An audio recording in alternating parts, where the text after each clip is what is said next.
Assalamualaikum warahmatullahi wabarakatuh. Perkenalkan, nama saya Erviana Widyastuti dari kelas 07 PEE 004 pada mata kuliah Pemantapan Keterampilan Mengajar dengan dosen pengampu Ibu Fani Erdatasia SPD EPD. Hari ini saya akan memaparkan mengenai refleksi diri menjadi untuk praktek mengajar. Poin pertama adalah bagaimana kelebihan dan kekurangan diri dalam mengajar. Untuk kelemahannya, masih kurang dalam menguasai materi yang akan diajarkan ke peserta didik dan masih membaca teks pada PPT. Untuk kelemahan kedua, adalah terlalu banyak menjelaskan materi, jadi waktu untuk pembagian diskusi pada saat diterapkan di dalam kelas, waktunya tidak cukup. Yang ketiga ada grogi atau gugup pada saat berbicara di depan kelas karena masih pengalaman pertama kali saya dalam mengajar di dalam kelas. Walaupun di dalam kelas tersebut yang menjadi siswa itu adalah teman-teman saya sendiri. Lalu ada yang keempat, tidak membuat kesimpulan dan membuat tugas post-test pada saat akhir pembelajaran karena waktunya sudah habis. Untuk kelebihannya, pada saat proses pembelajaran, susunannya sudah cukup baik. Yang kedua, media pembelajarannya yang digunakan adalah menampilkan PPT dan tayangan video, agar siswa tidak bosan dan jenuh dalam saat proses pembelajaran.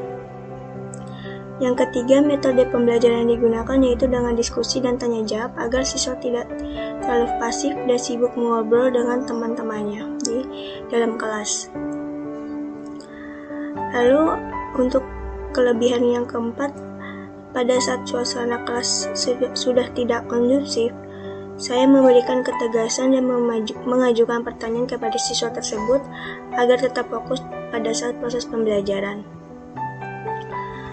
Pada poin kedua, hal yang harus dilakukan agar dapat meningkatkan kemampuan mengajar. Yang pertama, saya akan sharing dengan teman yang sudah berprofesi sebagai guru. Dengan begitu, pada saat melakukan sharing tersebut, akan membantu saya untuk menemukan ide baru dan saling bertukar pikiran dengan teman saya untuk menggunakan media apa yang tepat untuk mengajar di dalam kelas. Dan menggunakan materi apa yang dalam penerapan model pembelajaran agar lebih kreatif dan inovatif. Lalu saya ingin melihat bagaimana guru tersebut mengajar di kelas, yaitu dengan memperhatikan dan mempelajari bagaimana cara guru melakukan pengajaran secara tepat dan profesional. Yang ketiga, mencari materi yang sesuai dengan mata pelajaran tersebut. Saya mencari sumber tersebut di berbagai media internet, buku, ataupun YouTube. Dan memperbanyak membaca buku dan materi pelajaran. Membaca buku dan materi pembelajaran dengan baik, secara tidak langsung akan menemukan banyak ide yang masuk untuk sebagai bahan inspirasi saya pada saat ingin diterapkan di praktek mengajar saya di dalam kelas. Pada poin ketiga, hal yang perlu dipersiapkan sebelum terjun ke lapangan untuk mengajar. Yang pertama yaitu persiapan survei lokasi. Sebelum kegiatan mengajar dimulai, saya melakukan survei lokasi tempat untuk saya mengajar. Tujuannya agar kondisi lingkungan praktik tersebut agar mental saya terbangun dan lebih nyaman. Lalu yang kedua, menyusun RPP dan materi ajar agar proses praktek mengajar saya lancar dan sesuai dengan rencana apa yang saya inginkan di dalam kelas. Kemudian mempersiapkan mental, di mana mental mengajar yang baik akan sangat berpengaruh terhadap kualitas saya mengajar di kelas, yaitu dengan cara latihan menggunakan materi ajar di depan cermin. Dengan demikian, kita akan lebih mudah introspeksi diri, terutama performa kita saat mengajar. Yang kelima, motivasi pengembangan diri, yaitu tujuan utama saya dalam mengajar sebagai penyadaran diri untuk mengembangkan diri agar lebih baik dan senantiasa bertambah baik setiap harinya. Dan untuk poin keempat, bagaimana konsep guru ideal menurut saya dan cara untuk menerapkannya. Yang pertama, menggunakan model pembelajaran yang inovatif.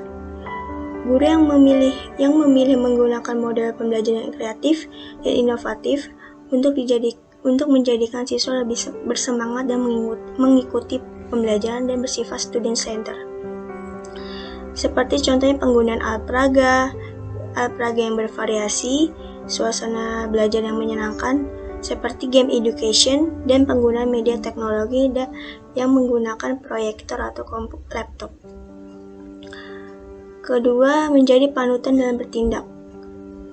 Contohnya bagaimana cara seorang guru dalam berbicara, bertindak, memperlakukan orang lain dengan baik.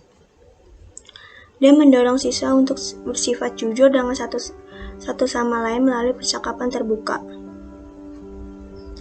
Dengan hal tersebut, siswa akan terdorong untuk meneladani atau menerapkan contoh yang baik tersebut di kehidupan sehari-hari. Dan yang ketiga, memiliki semangat mengajar. Karena sebagai guru itu tidak hanya dua hari ataupun 1 tahun saja dalam mengajar. Karena menjadi guru adalah pekerjaan sepanjang hayat, maka dari itu perlu adanya semangat dalam mengajar yang melekat dalam diri setiap guru. Jika guru memancarkan semangat dalam mengajar, maka siswa tersebut akan termotivasi untuk bersemangat dalam mengajar. Cukup sekian penjelasan mengenai refleksi diri dalam mempraktekkan mengajar di dalam kelas. Sekian dari saya. Wassalamualaikum warahmatullahi wabarakatuh.